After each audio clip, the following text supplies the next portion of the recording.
నమస్తే, welcome to NN special drive. నేను రాజశేఖర్. ప్రధానంగా కాళేశ్వరం అవినీతిపై సిబిఐ ఎంక్వైరీ జరిపించాలని రాష్ట్ర ప్రభుత్వం ఇప్పటికే నిర్ణయించింది. ఈ మేరకు అసెంబ్లీలో సీఎం రేవంత్ రెడ్డి వెల్లడించారు స్వయంగా ఈ అంశాన్ని. పీసీ ఘోష్ కమిషన్ రిపోర్టుపై అసెంబ్లీలో 10 గంటల పాటు సుదీర్ఘమైనటువంటి చర్చ అనంతరం సంచలన ప్రకటన చేశారు. కాళేశ్వరం కమిషన్ నివేదికలో ఎన్నో విచారణార్హమైనటువంటి అంశాలు, అంతర్రాష్ట్ర వ్యవహారాలు, కేంద్ర ప్రభుత్వ సంస్థలు ఉన్నందున సిబిఐ ఎంక్వైరీకి అప్పగిస్తున్నట్లు కూడా తెలిపారు. ఊరు పేరు అంచనాలు మార్చి దోచుకున్నటువంటి అందరికీ కూడా శిక్షించడానికి ఈ నిర్ణయం తీసుకున్నట్లు చెప్పారు. ఇక కాళేశ్వరం ప్రాజెక్టుపై ఎన్డీఎస్సీ రిపోర్ట్ ఇచ్చింది. గత ప్రభుత్వాన్ని తప్పుపట్టిందని, విజిలెన్స్, కాగు రిపోర్టులు కూడా గత ప్రభుత్వ పెద్దలు తప్పుపట్టినట్లు తెలిపారు. అలాగే జస్టిస్ పీసీ ఘోష్ కమిషన్ కూడా ఇదే అంశాన్ని చెప్పినట్లు సీఎం ప్రకటించారు. ఇక దీనికి సంబంధించి ప్రధానంగా కీలకమైనటువంటి అంశాలు వినిపిస్తున్నాయి. అసలు కాళేశ్వరం అనేది చాలా పెద్ద ప్రాజెక్టుగా జీవనాధారంగా చెప్పుకున్నటువంటి ముఖ్యమంత్రి కర్త కర్మ క్రియ తానే అని చెప్పుకున్నారు. కానీ కుంగుబాటు తర్వాత పూర్తిగా అధికారులపై నెట్టే ప్రయత్నం, లేకపోతే కంపెనీలు లాంటి కంపెనీలపై నెట్టే ప్రయత్నాలు ఇవన్నీ చేస్తున్నారు. సో దీనికి సంబంధించి మనతో పాటు విశ్లేషించేందుకు స్టూడియోలో డాక్టర్ పులి అనిల్ గారు ఉన్నారు, ఏఐసిసి నేషనల్ కోఆర్డినేటర్. వారికి ప్రత్యేక నమస్కారం. నమస్కారం అనిల్ గారు. నమస్కారం. అనిల్ గారు, చాలా కీలకం. కాంగ్రెస్ పార్టీ ఒక కృతనిశ్చయంతో ముందుకెళ్తుంది. అయితే ఇది జరిగినటువంటి అంశం కూడా కాంగ్రెస్ పార్టీ అధికారంలోకి రాకముందే జరిగింది. సో గతంలో బాంబులు పెట్టి పేల్చేశారేమో అన్నటువంటి ఊహాగానాలు కూడా కేటీఆర్ వినిపించారు. కానీ ఎక్కడ అవాస్తవాలు పీసీ ఘోష్ కమిషన్ క్లియర్గా చెప్పింది. కానీ రిపోర్ట్లు కూడా చించేసినటువంటి పరిస్థితి బీఆర్ఎస్ పార్టీ. ఇది పూర్తిగా ఒక పక్షానికి, లేకపోతే కాంగ్రెస్ పార్టీకి అనుకూలంగా వచ్చినటువంటి రిపోర్ట్గానే భావిస్తున్నారు. అసలు దీని గురించి ఏం చెప్తారు? నిజంగా ఈరోజు నేను ఏఎన్ఎన్ న్యూస్ వాళ్ళను మనస్ఫూర్తిగా అభినందిస్తున్నా. ఎందుకంటే రాష్ట్ర ప్రయోజనాల దృష్ట్యా ఈరోజు మీరు ఇంత మంచి ఒక టాపిక్ని, అది కూడా అసెంబ్లీ సెషన్స్ జరుగుతున్న సమయంలో మీరు పెట్టడం అనేది నిజంగా మీ యొక్క జర్నలిజానికి నేను నిజంగా అభినందనలు తెలియజేస్తున్నా. ఎందుకంటే ప్రజలకు ఏది కావాలో అది అందించే వ్యవస్థను ఎప్పుడు ఉంచాలి ప్రజాస్వామ్యంలో. నేను కాళేశ్వరం గురించి మాట్లాడాలంటే ఇప్పుడు 2 రోజులు జరిగినటువంటి అసెంబ్లీ సెషన్స్లో నిన్న మాత్రం దాదాపు పూర్తిగా కాళేశ్వరం మీదనే వేడిగా చర్చలు జరిగింది. దాదాపు రాత్రి 2 గంటల దాకా ముఖ్యమంత్రి గారు, యావత్ క్యాబినెట్, ప్రతి ఒక్క ఎమ్మెల్యేలు, ప్రతి ఒక్కరు కూడా ఆ విషయం పైన చాలా కులంకషంగా చర్చించడం జరిగింది. ఉద్దేశం ఏంటంటే, మీ అందరికీ తెలుసు, మనకు ఈరోజు దాదాపుగా 3 లక్షల వార్షిక బడ్జెట్ ఉన్న రాష్ట్రం మనది. కొన్ని రాష్ట్రాలలోనైతే 60,000 లక్షలు, 70,000 లక్షలు, లక్ష కోట్ల బడ్జెట్ ఉన్నటువంటి 3 లక్షల కోట్ల బడ్జెట్ మనకుంటే దాదాపు 1,00,000 కోట్ల బడ్జెట్ కూడా ఉన్నటువంటి రాష్ట్రాలనే. అటువంటి రాష్ట్రాలకే ఒక బడ్జెట్ కేటాయించే పరిస్థితిలో ఉన్న ఆర్థిక వ్యవస్థలో దాదాపు 1,00,000 కోట్లతోని, అంటే ఒక రాష్ట్రానికి, ఒక చిన్న రాష్ట్రాలకైతే ఎంత బడ్జెట్ ఉంటుందో అంత బడ్జెట్ను కేవలం తెలంగాణ రాష్ట్రంలో కేవలం ఒక ప్రాజెక్టు మాత్రమే కేటాయించడం అనేది చాలా అనుమానాస్పదాలు రేకెత్తించే విషయం. ప్రాజెక్టులు అవసరమే, జీవనాధారానికైనా రైతులకైనా ఓకే, ప్రాజెక్టులు అవసరమే. కానీ వాళ్ళు ప్రాజెక్టులకు ప్రజల యొక్క ప్రాణాలను, ప్రజల యొక్క మొత్తం యావత్ తెలంగాణ భవిష్యత్తును పణంగా పెట్టి వాళ్ళు చేసిన ఈరోజు దుర్మార్గం ఎంత దారుణం అంటే, హిట్లర్ లాంటి నియంతలు కూడా ఇంత దారుణమైనటువంటి వైఖరిని ఎప్పుడు అవలంబించలేదు. హిట్లర్ రాజ్యానికన్నా దారుణమైన రాజ్యాన్ని గత 10 సంవత్సరాల్లో బీఆర్ఎస్ను కేటీఆర్, హరీష్ రావు చేసిండ్రు. ఎందుకంటే 1,00,000 కోట్ల రూపాయలు, అంటే ప్రాజెక్టు రావడం వల్ల ప్రజలకు నీళ్ళు వస్తాయి, ప్రాజెక్టు రావడం వల్ల వ్యవసాయం పెరుగుతుంది, ప్రాజెక్టులు రావడం వల్ల ఉత్పత్తులు పెరుగుతాయి, ప్రాజెక్టులు రావడం వల్ల దానితో నిరుద్యోగులకు ఎందరో ప్రత్యక్షంగా పరోక్షంగా జీవనోపాధి దొరుకుతుంది. కానీ ప్రాజెక్టులను పణంగా పెట్టుకొని వీళ్ళు ఆర్థిక లావాదేవీలు చేసి వాళ్ళ స్వలాభం కోసం, వాళ్ళ సొంత ఆలోచనలు, వాళ్ళ సొంత ఆస్తులు పెంచుకోవడం కోసం ప్రజల యొక్క జీవితాలను పణంగా పెట్టి వీళ్ళు కాళేశ్వరాన్ని గట్టిలు చూసిలా. అలా గట్టిలు కాబట్టి అలా కూలింది. ఎప్పుడు మా రేవంత్ రెడ్డి గారు ఒక మంచి మాట అంటారు, నీ యొక్క లక్ష్యం చాలా నిజాయితీగా ఉంటే, నీ యొక్క ఆలోచన చాలా ప్రజా ప్రయోజనంగా ఉంటే ప్రకృతి నీకు సహకరిస్తుందని చెప్తాడు. అది నిజంగా కూడా సత్యం. వారు చేసిన మోసానికి అనుగుణంగా ప్రకృతి కూడా తట్టుకోలేకనే వాళ్ళ హయాంలో కూలింది. అది కట్టడం జరిగింది, కూలడం జరిగింది. కాబట్టి ఇది ప్రపంచంలోనే జరిగినటువంటి అతి పెద్ద డిజాస్టర్. నిన్న కామారెడ్డిలో కానీ అనగా ఇక్కడ ఇంత కాంగ్రెస్ పార్టీ చేస్తున్నా మరొక 350 కోట్లు పెడితే అది రిపేర్ చేయొచ్చు, కానీ కాంగ్రెస్ పార్టీ రాజకీయంగా వాడుకుంటుందని చెప్తున్నారు. ఎందుకంటారు ఇలాంటి వ్యాఖ్యలు చేస్తున్నారు? లేదు అట్లా ఇప్పుడు ఏది చేయాలన్నా ఇప్పుడు కాంగ్రెస్ పార్టీ, కాంగ్రెస్ కార్యకర్తలు, కాంగ్రెస్ మంత్రివర్గము పోయి రిపేర్లు చేసేది కాదు. We have a body like national dam safety authority అని ఉన్నది. ఓకేనా? నేషనల్ డ్యామ్ సేఫ్టీ అథారిటీ యొక్క అనుమతులు కానీ, వాళ్ళ ఆలోచనలు కానీ, వాళ్ళ సాంకేతిక ఆలోచనలు కానీ పరిగణించకుండా కట్టడం వల్లనే ఈరోజు కాళేశ్వరం కూలింది. కాబట్టి కాంగ్రెస్ పార్టీ రిపేర్ చేయించదు. ఒకవేళ మన నేషనల్ డ్యామ్ సేఫ్టీ అథారిటీ అయినా కూడా, లేకపోతే హైడ్రాలిక్ అసోసియేట్ ఆర్గనైజేషన్స్ అయినా, ఓకే, లేకపోతే ఇరిగేషన్ ప్రాజెక్ట్స్ గురించి ఎప్పుడు మానిటరింగ్ కమిటీస్ అయినా ఇవి ఆలోచన ఇచ్చి దాన్ని రిపేర్ చేయమంటే రిపేర్ చేసే పరిస్థితి ఉంది. ఇప్పుడు రిపేర్ చేయాలంటే ఏం చేయాలా? ఉన్న గోడకు ఏదో సిమెంట్ అద్ది అస్తర్కారు చేసినట్టు కాదు కదా, ఉన్నట్టు బిల్డింగ్ కూలినటువంటి ఆ పిల్లర్లను మొత్తాన్ని తీసేసి మళ్ళీ కట్టాలి. డ్యామ్ సేఫ్టీ అథారిటీ ఏమంటుంది? తీసే సమక్షంలో మొత్తం ప్రాజెక్టే కూలిపోయే అవకాశం ఉన్నది. కాబట్టి దాన్ని ఏ రకంగా మెరుగుపరిచి కట్టాలనేది ప్రభుత్వం యొక్క ఆలోచన. అదేవిధంగా అది సాంకేతికంగా ఇచ్చేటటువంటి ఇన్పుట్స్ వల్ల ప్రభుత్వం ముందుకు పోయి కడుతుంది, కానీ మాకు రాజకీయంగా ఉపయోగించుకోవడానికి కట్టకుంటున్నది కాదు. దాని ద్వారా ఇంకెక్కువ నష్టం జరిగింది అనుకోండి. వాటర్ ఇప్పుడు వర్షాకాలం ఉంది, వాటర్ చాలా ఫ్లో ఉంది. ఒకవేళ మేము కట్టే సమయంలో వర్షం ఫ్లో ఎక్కువ రావడం కానీ, వరద నీరు ఎక్కువ చేరుకోవడం వల్ల జరిగింది అనుకోండి, జరిగే నష్టం, ప్రాణ నష్టానికి బాధ్యతలు వహించాలి. సర్కారులో ఉన్నాం మేము. మాకు ప్రజా ప్రయోజనాలు, ప్రజా ప్రాణాలు, వాళ్ళ యొక్క ఆలోచనలు ముఖ్యం కాబట్టి మేము ఆచితూచి వెనుక ముందు అడిగేస్తున్నాం. రైట్. అంటే ఇక్కడే బీఆర్ఎస్ పార్టీ అంటే నిన్న నిరసన కూడా తెలిపింది. సో ఎందుకంటే నిరసనలు తెలపడం అంటే చట్టబద్ధంగా లోపలికి వచ్చి తప్పు జరగలేదు అనేటువంటి అవకాశాన్ని కల్పించాలి, మాట్లాడడానికి కూడా అవకాశం కల్పించట్లేదని మాట్లాడుతుంది. నిన్న కాంగ్రెస్ పార్టీ 10 గంటల పాటు చర్చించింది, ముఖ్యమంత్రి గారు స్వయంగా చెప్పారు, మనం కూడా చూసాం. కానీ ఎందుకు బీఆర్ఎస్ పార్టీ ఇలాంటి వ్యాఖ్యలు చేస్తుందంటారు? నిన్న అసెంబ్లీలో ప్రతిపక్షాలకు పూర్తి స్వేచ్ఛను ఇచ్చింది మాట్లాడడానికి. ఒక ప్రజాస్వామిక వేదిక పైన వాళ్ళు ఎన్ని గంటలు అంటే అన్ని గంటలు. నిన్న ముఖ్యమంత్రి గారు ఎంతసేపు మాట్లాడిల్లో, మా మంత్రులు ఎంతసేపు మాట్లాడిల్లో, అంతకు అనుగుణంగా ప్రతిపక్ష నాయకుడి లేకున్నా కూడా ప్రతిపక్షానికి, ప్రధాన ప్రతిపక్షానికి, ఒక ప్రతిపక్షానికి ఎంత సమయం ఇల్లో అంతకు 3-4 రేట్ల సమయాన్ని కూడా ఇచ్చినాం. వాళ్ళు మాట్లాడారు. దాంట్లో మాట్లాడేది ఏమున్నది? మేము పేపర్లు ముందర పెట్టి, సాక్ష్యాధారాలు ముందబెట్టి, సాంకేతికతను ముందబెట్టి, ఓకేనా, మేము ముందు పెడితే వాళ్ళు రాజకీయంగా ఎదుర్కొనే ప్రయత్నం చేస్తారు. మేము శాస్త్రీయపరమైనటువంటి ప్రశ్నలు మేము అడిగితే వాళ్ళు రాజకీయపరమైన సమాధానాలు ఇస్తారు. అది కాదు కదా.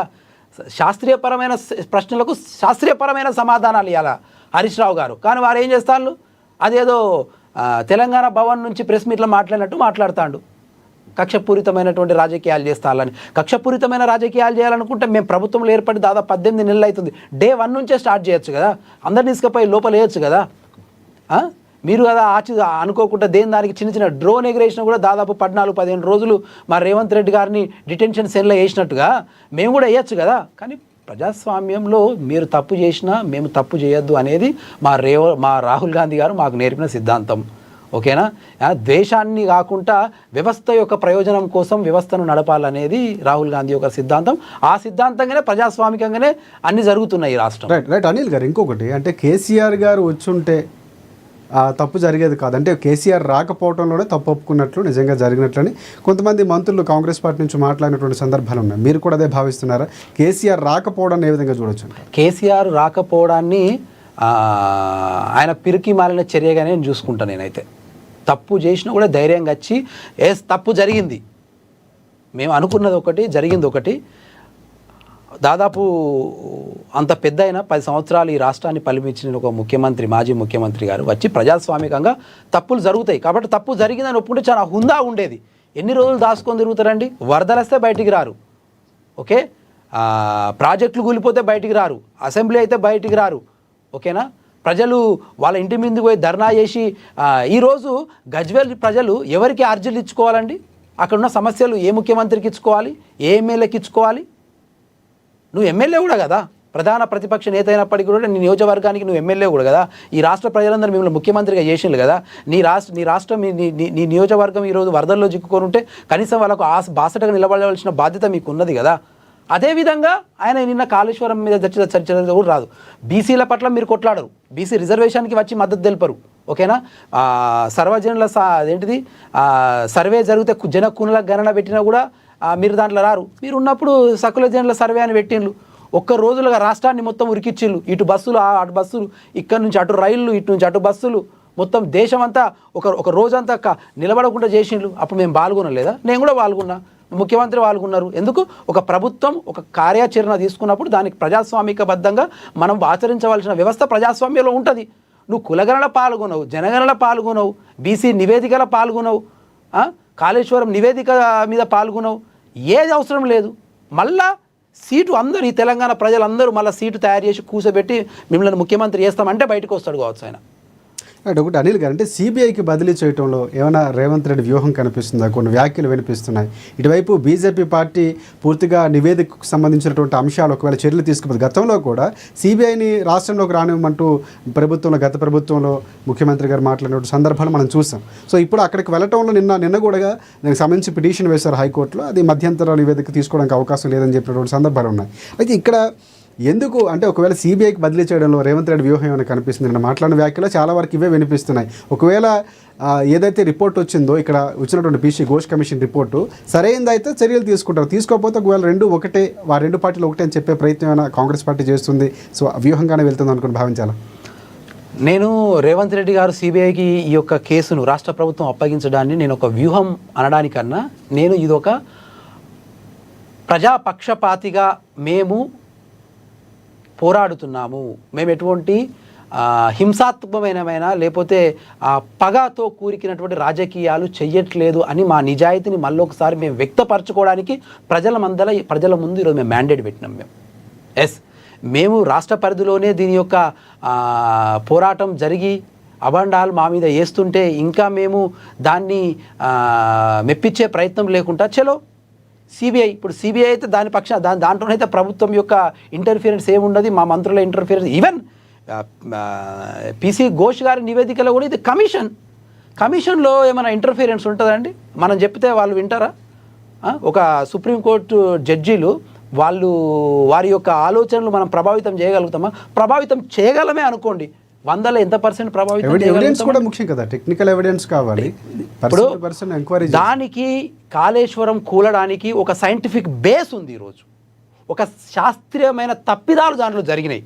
ఆ శాస్త్రీయమైన తప్పిదాలు ఎందుకు జరిగినాయి అంటే వాళ్ళకు ఒక దురుద్దేశమైనటువంటి ఉద్దేశాలు దాని వెనుక ఉన్నాయి కాబట్టి శాస్త్రీయ తప్పిదాలు జరిగి ఈరోజు కూలింది. నేను ఒకటి క్లియర్గా చెప్తున్నాను. నిన్న మా ఉత్తమ్ కుమార్ రెడ్డి గారు చాలా శాస్త్రీయంగా దాన్ని ఎక్స్ప్లెయిన్ చేసాడు. ఏమన్నారు వారు ఒకటి ఏమన్నారంటే 2013వ సంవత్సరంలోనే మా ప్రభుత్వం ఉన్నప్పుడే దీన్ని డాక్టర్ బిఆర్ అంబేద్కర్ ప్రాణహిత చేవెళ్ళ ప్రాజెక్టుగా దీన్ని అనౌన్స్ చేసిరు. ఇది కేంద్ర ప్రభుత్వం నిధులతోని కట్టవలసిన పరిస్థితి ఉంది. అప్పుడు ఎటువంటి రాష్ట్ర ఖజానా మీద మీకు భారం పడే అవకాశం ఉండకపోదు. కానీ ఎక్కడైతే కేంద్ర ప్రభుత్వం అనౌన్స్ చేసినటువంటి డాక్టర్ బిఆర్ అంబేద్కర్ ప్రాణహిత చేవెళ్ళ ప్రాజెక్టును మీరు అక్కడనే కట్టితే, అదే మేము ఏ రోజైతే కేంద్ర ప్రభుత్వం ప్రకటించినటువంటి మన్మోహన్ సింగ్ గారి ప్రకటించినటువంటి ఆ ప్రాజెక్టు అక్కడే కడితే ఏమవుతుంది? తెలంగాణలో ఉన్నటువంటి బడ్జెట్ని దానికి శాస్త్రీయంగా యూజ్ చేయవలసిన అవసరం ఉండదు. కాబట్టి వీళ్ళ ఉద్దేశం ఏంది? శాస్త్రీయంగా దీన్ని ఎట్లయినా మన డబ్బులు ఉపయోగించి దానిలోకి వెళ్ళి కమిషన్లు తీయాలా, డబ్బులు మనం పెట్టాలా, కాంట్రాక్ట్ల నుంచి కమిషన్ తీయాలా. ఇది ఉన్నటువంటి దాని ఎన్నుకున్నటువంటి మూలం. కాబట్టి ఏం చేసిండ్రు? అక్కడ ఉన్నటువంటి అది ఆల్మోస్ట్ ఎంత అవుతుంది? 38,500 కోట్ల రూపాయల్లో ప్రాజెక్ట్ కంప్లీట్ అయ్యేటువంటి ప్రాజెక్ట్ అది. కానీ ఆ ప్రదేశం నుండి దాన్ని మేడిగడ్డకు తీసుకొచ్చిండ్రు. మేడిగడ్డకు తీసుకొచ్చినప్పుడు when it's moves to Medigadda it won't cover under central government policy. So అక్కడ ఆ యొక్క గైడ్లైన్సెస్ వర్తించవు. అప్పుడు కొత్త డిజైను, కొత్త పేరు, కొత్త ఊరు, కాళేశ్వరం, కొత్త బడ్జెట్. మళ్ళీ దాన్ని మొదట ఎలా జరిగింది? మొదట దాన్ని 40,000 కోట్లకు అంచనా వేసిళ్ళు, తర్వాత దాన్ని 70,000 కోట్లకు అంచనా వేసిళ్ళు, తందర 1,10,000 కోట్లకు అంచనా వేసిళ్ళు, తర్వాత 1,45,000 కోట్లకు అంచనాలు పెరిగినాయి. దాన్ని ఒక ప్రాజెక్టు 40,000 కోట్ల నుంచి మొదలైనటువంటి అంచనాలు 1,45,000 కోట్లకు ఎలా పెరుగుతాయండి? పెరిగితే ఒక 10,000 కోట్లు పెరుగుతాయి కావచ్చు. యావత్ 3 రేట్లు ప్రాజెక్ట్ కాస్ట్ పెరుగుతుందా? ఇంకొకటి మొత్తం కాళేశ్వరం ప్రాజెక్ట్ అంటే బాహుబలి మోటార్లు అని చెప్తున్నారు. బాహుబలి మోటార్లకి కేవలం నేను అది కూడా తీసుకొచ్చిన డీటెయిల్స్. కేవలం పంప్ హౌస్ మేడిగడ్డ, అన్నారం, సుందిల్ల, మేడిగడ్డ, అన్నారం, సుందిల్ల మూడిటి దగ్గర ఉన్నటువంటి పంప్ హౌజుల కాస్టే 21,000 కోట్లు. 21. నువ్వు లిఫ్ట్ చేసేది ఎంత, నువ్వు లిఫ్ట్ చేయవలసిన వాటర్ ఎంత, ఎన్ని టీఎంసీలు, మొత్తం ఈ ప్రాజెక్ట్ కాస్ట్లో వాళ్ళు 145,000 కోట్ల ప్రాజెక్టుకు వాళ్ళు అసెస్ చేసింది ఏంటంటే 36 టీఎంసీలు, 36 టీఎంసీల 36 లక్షల టీఎంసీలు వాటర్ రావాలనేది అంచనా. వాళ్ళు 36 లక్షల టీఎంసీల వాటర్ రావాలని అంచనా చేసినప్పుడు సంవత్సరానికి 36 లక్షలు, సంవత్సరానికి 36 లక్షల టీఎంసీల వాటర్ రావాలని. కానీ అంత వచ్చేటటువంటి అవుట్పుటే లేదు అక్కడ. మొత్తం ప్రాజెక్ట్ మీద వాళ్ళు చేసింది ఎంత, 1,90,000 టీఎంసీలు మాత్రమే వాళ్ళు టేక్ ఓవర్ చేసిండు. అర్థమైందా? దాదాపు అప్పటికే 86,000 కోట్ల రూపాయలు, 86,000 కోట్ల రూపాయలు పూర్తిగా వెచ్చించిన తర్వాత, ఆ రోజుకు పూర్తయిన పనికి 86,000 కోట్ల రూపాయలు వెచ్చించినా కూడా వాళ్ళు 5 సంవత్సరాలలో లిఫ్ట్ చేసిన వాటరు 1,90,000 టీఎంసీల మాత్రమే. మీరు అనుకున్న అంచనాలు ఎంత, మీరు పికప్ చేసింది ఎంత అంటే ఆల్మోస్ట్ ఆల్ దాంట్లో ఎక్కడికెక్కడ పొంతన లేదు. కాబట్టి ఇది కేవలం ఏటీఎం కార్డ్ లాగా కాంట్రాక్ట్ల నుండి డబ్బులు వసూలు చేసే ఒక పథకంగా మాత్రమే వాళ్ళు చూసింది తప్ప కానీ ఇది కాళేశ్వరం అనేది ప్రజా ప్రయోజన పథకం కాదు. ఇంకోటి కూడా నేను చెప్తా. ఈరోజు గత 10 సంవత్సరాలలో ప్రభుత్వం దగ్గర బకాయిలు పడ్డటువంటి కాంట్రాక్ట్లకు ఇవ్వవలసిన ప్రభుత్వం యొక్క బకాయిలు దాదాపుగా 40,000 కోట్లు.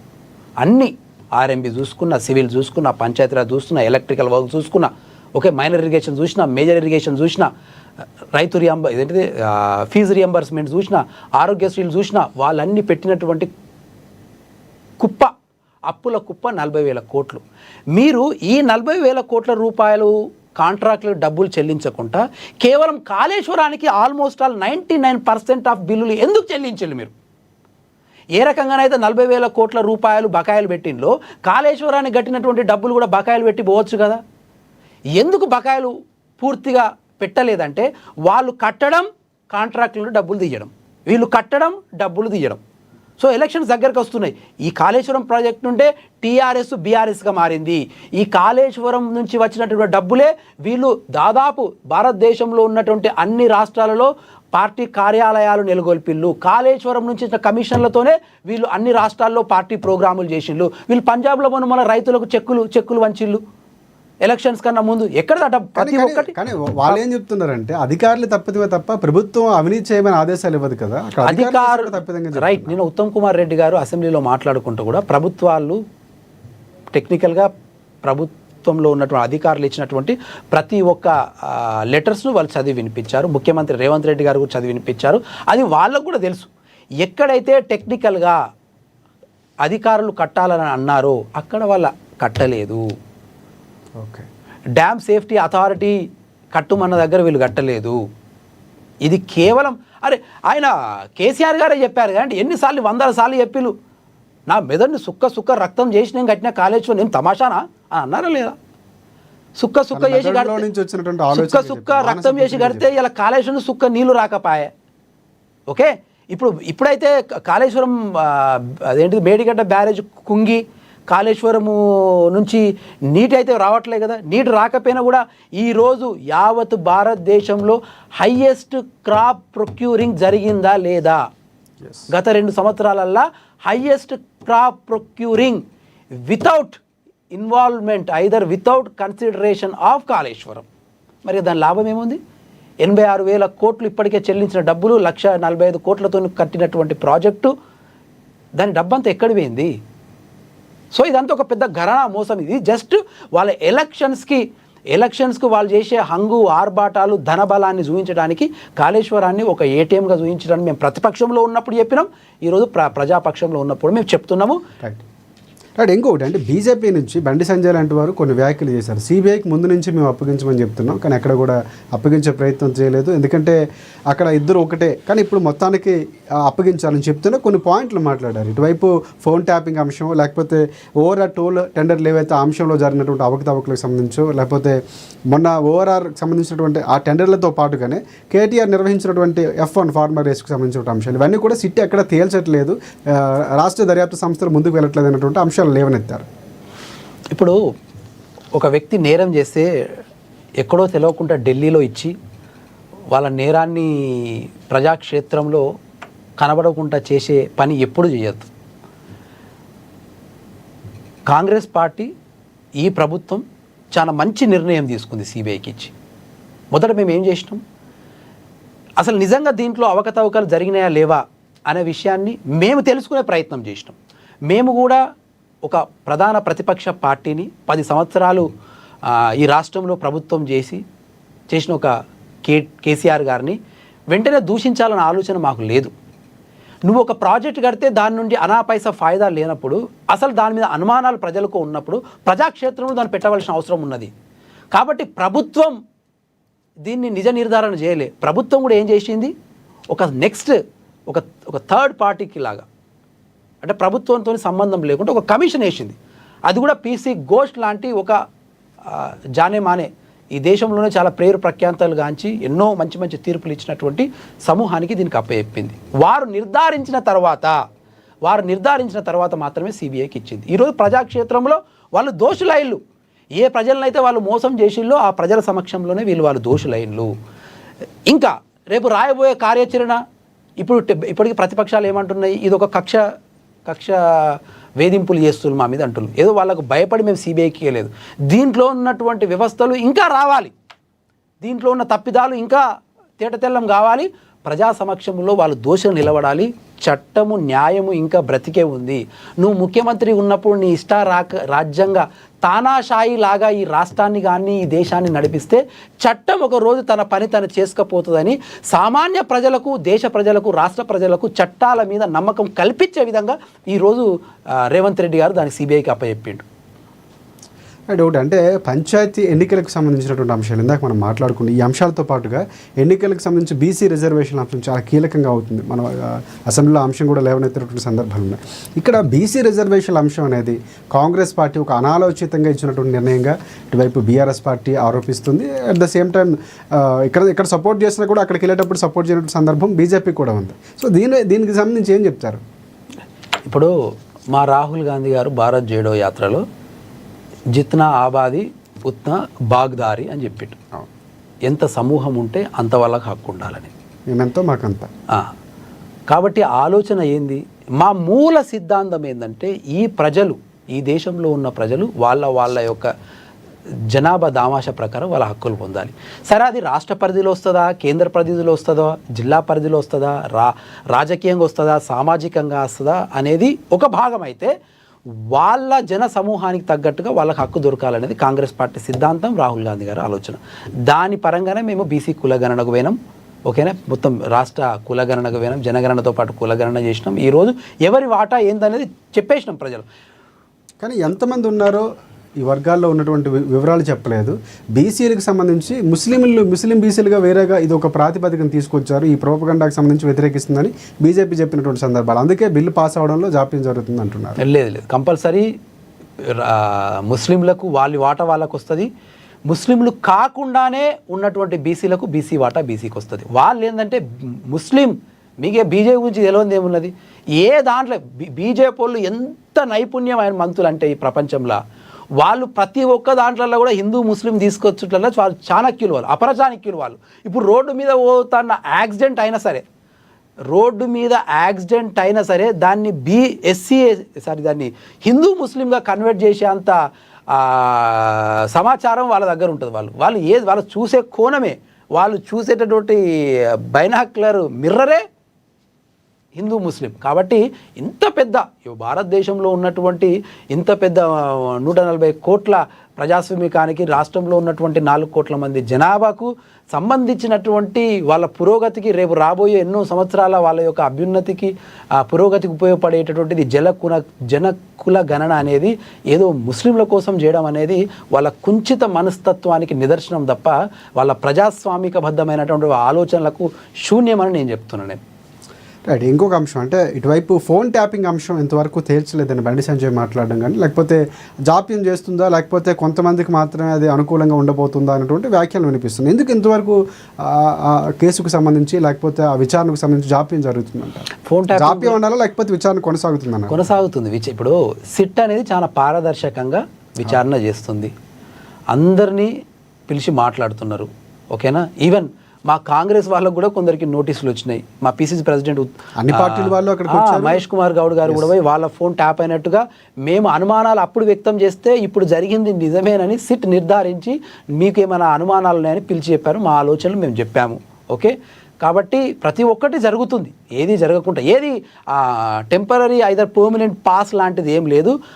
దాన్ని ముందు ప్రస్తావన ఏదో అసెంబ్లీలో చర్చిస్తేనే, లేకపోతే ఎప్పటికప్పుడు మీడియాలో కనబడితేనే దాని యొక్క విచారణ జరుగుతున్నట్టు కాదు. దేని కార్యక్రమం జరుగుతుంది. అక్కడ ఎక్కడో తప్పించుకోపోయినటువంటి ఆ నిందితుడిని కూడా తీసుకొచ్చినాం, రాష్ట్రానికి రాననుకున్నారు. ఓకే, పట్టుకొచ్చిళ్ళు, సిట్ ఇక్కడ జరిగింది. ఈరోజు కేటీఆర్ భారతదేశంలో ఎక్కడికి పోయినగా ఫోన్ ట్యాపింగ్ హీరో ఎవరంటే కేటీఆర్ అనేది ఈరోజు స్కూల్లో ఉన్నటువంటి 5-6 సంవత్సరాల పిల్లలు కూడా చెప్తున్నారంటే అది ఎంతవరకు ఎంత పారదర్శకమైనటువంటి దాని మీద విచారణ జరిగిందనే దానికి అదొక నిదర్శనం అది. కాబట్టి విచారణ జరుగుతుంది. దోషులను మీరో నేనో శిక్షించడం కాదు, వ్యవస్థ శిక్షిస్తుంది ఏదో ఒక రోజు. వాళ్ళు చేసినటువంటి తప్పులు, వాళ్ళు చేసినటువంటి పాపాలు కంటికి కనబడినట్టుగా ఓ రోజు నీ ముందు నిలబడి ప్రశ్నిస్తుంది ఈ సమాజం. పంచాయతీ ఎన్నికలు ఎప్పుడు ఉండబోతున్నాయి అనిల్ గారు? చాలా కీలకంగా, అంటే ఒక ముఖ్యమంత్రి లేకపోతే ముఖ్యమంత్రి ఒక ప్రకటన చేస్తున్నారు, లేకపోతే ఎందుకంటే పూర్తిగా బీసీలకు సంబంధించి న్యాయం జరిగాకే వెళ్తామని చెప్తున్నటువంటి క్లియర్ కట్గా కాంగ్రెస్ పార్టీ పదే చెప్తుంది. ఇక్కడ ముందుగా ఎంపీటీసీ జడ్పీటీసీ జరగబోతున్నాయి అన్నటువంటి వ్యాఖ్యలు కొంతమంది మంత్రులు చేస్తున్నారు. సో దీనిపై ఎప్పటికో క్లారిటీ వచ్చే అవకాశం, ఎందుకంటే స్థానికంగా ప్రభుత్వం చాలా బలంగా ఉండే సమయంలో కొంతవరకు జాప్యం కూడా కార్యకర్తల్లో ఆందోళన కలిగించే అంశంగా భావిస్తున్నారు కొంతమంది. సో దానికి మీరు ఏం చెప్తారు? ఇప్పుడు పంచాయతీ ఎలక్షన్స్కు ముఖ్య మూల సిద్ధాంతం ఎక్కడ మేము మునుబడి ఉందామంటే, ఎప్పుడైతే మేము జనకుల గణన చేసినామో, ఎప్పుడైతే ఎవరి లెక్కలు వాళ్ళు ఎస్సీలు 15% అన్నట్టుగా, బీసీసీ 42% అన్నట్టుగా, ఓకే, ఇవన్నీ కూడా ఏర్పడిన తర్వాత వారి వాటాకు తగ్గట్టుగా రాజకీయ ప్రాతినిధ్యం ఉండాలనేది రాహుల్ గాంధీ గారి ఆలోచన. సో దానివల్ల జాప్యం జరిగింది తప్ప కానీ ఎక్కడ కూడా స్వతహాగా ప్రభుత్వానికి జాప్యం చేయాలన్న ఆలోచన లేదు. సో అంటే కోర్టు తీర్పు కూడా సమయం ముగుస్తున్నటువంటి సందర్భం ఉంది త్వరలోనే. ఇప్పుడు ఏంటంటే బీసీ బిల్లు నిన్న ప్రవేశపెట్టిల్లు, బీసీ బిల్లు నిన్న అంగీకారం అయింది. త్వరలోనే నేను అనుకుంటా, త్వరలోనే దాని మీద ఆల్రెడీ నిన్న అదేంటిది ఓటు సవరణ కార్యక్రమాలు కూడా జరుగుతున్నాయి. నాకు తెలిసి త్వరలోనే దాని మీద నోటిఫికేషన్ వచ్చే అవకాశం ఉన్నదని నేనైతే భావిస్తున్నా. తప్పకుండా దాంట్లో ఎటువంటి జాప్యం ఉండదు. ఎప్పుడు వచ్చినా కూడా పంచాయతీ ఎలక్షన్లు ఎప్పుడు వచ్చినా కూడా సామాజిక స్పృహతో కూడినటువంటి జల కులల అనుగుణంగా జరిగినటువంటి వాళ్ళ రిజర్వేషన్ల తగ్గట్టుగా వాళ్లకు వాటా దక్కాలనేది కాంగ్రెస్ పార్టీ యొక్క ముఖ్య ఆలోచన. దాన్ని ముందు పెట్టుకొని మేము చేయాలనేది మా ఉద్దేశం. రైట్. మనం కమింగ్ టు కాళేశ్వరం వద్దాం. ఫైనల్గా కాళేశ్వరం కమిషన్ సిబిఐకి వెళ్ళింది, అక్కడ ఒక క్లియరెన్స్ రాబోతుంది. అయితే ఇక్కడ కోర్టుకు వెళ్ళేటువంటి సందర్భం దీన్ని ఏ విధంగా చూస్తారు? ఫైనల్గా ఏం చెప్తారు? ఇప్పుడు వాళ్ళు కోర్టులో దేనికి వెళ్ళిళ్ళు, కోర్టులో ఏమని పెట్టిళ్ళంటే అసెంబ్లీలో ఈ నివేదికను, ఘోష్ కమిషన్ ఇచ్చిన నివేదికను ప్రస్తావించద్దని వాళ్ళు వేణులు. అంటే వాళ్ళ బండారం ఎక్కడ బయటపడుతుందనో, వాళ్ళు చేసిన తప్పులు ఎక్కడ బయటపడతాయో సిబిఐకి ఇవ్వద్దని కూడా చెప్పింది. అరే ఇప్పుడు ఇంట్లో ఎవరైనా చిన్న దొంగతనం చేసినా కూడా నా తప్పు తేల్చడానికి, నా యొక్క నిజాయితీ నిరూపించుకోవడానికి నేను ఎక్కడికైనా అక్కడికి వస్తా అని సవాల్ చేస్తారు. ఇప్పుడు జనరల్గా చిన్న దొంగతనాలు మనం చూసినా కూడా వాడు నిజాయితీ కూడుకొని ఉంటే వాడు ఏమంటే నేను నిజాయితీ పరుణని రుజువు చేసుకోవడానికి నేను ఎక్కడికైనా అక్కడికి రావడానికి కూడా సిద్ధమని అంటారు. నేను లైవ్ డిటెక్షన్కు సిద్ధమని చెప్తారు. వీళ్ళు ఎవరండి? సిబిఐ దగ్గరికి రాము, అసెంబ్లీకి రాము, ఓకే, మేము సిట్ దగ్గర విచారణ మేము, ఈ కమిషన్ ఉత్తది, కమిషన్ పేపర్లు చించేస్తారు.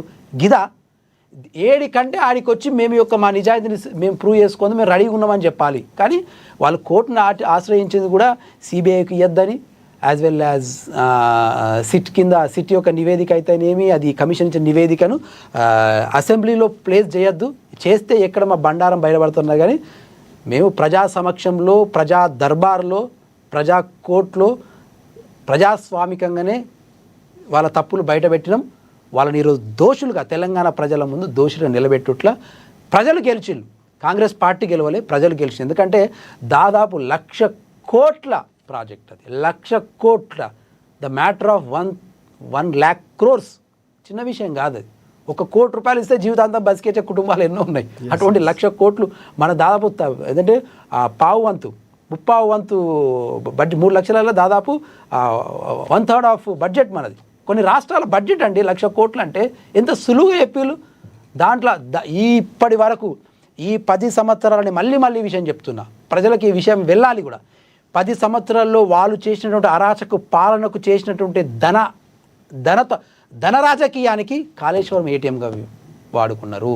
యావత్తు భారతదేశంలో టీఆర్ఎస్ను బీఆర్ఎస్గా మార్చి వేరే రాష్ట్రాలలో కాంటెస్ట్ చేసి గెలవాలనేటువంటి ఒక దురాలోచనకు కూడా కాళేశ్వరంను ఏటీఎంగా వాడిల్లు. ధన బలంతో ఎమ్మెల్యేలను కొని ప్రభుత్వాలను కూలగొట్టి, అటు టీడీపీ ఎమ్మెల్యేలను కొని, ఇటు కాంగ్రెస్ ఎమ్మెల్యేలను కొని, ఓకే మాకున్నటువంటి ఎల్ఓపి స్టాటస్ను కూలగొట్టాలని ఒక బట్టి విక్రమార్క గారు ప్రధాన ప్రతిపక్ష నేతగా దళితుడిగా ప్రశ్నిస్తుంటే ఓర్చుకోలేని ఈ కేటీఆర్, కేసీఆర్, హరీష్ రావులు మా దగ్గర ఎమ్మెల్యేలను ధన బలంతో కొని మాకు ఎల్ఓపి స్టేటస్ లేకుండా చేసిళ్ళు. అది కూడా కాళేశ్వరం యొక్క ఏటీఎం డబ్బులతోనే చేసిళ్ళు.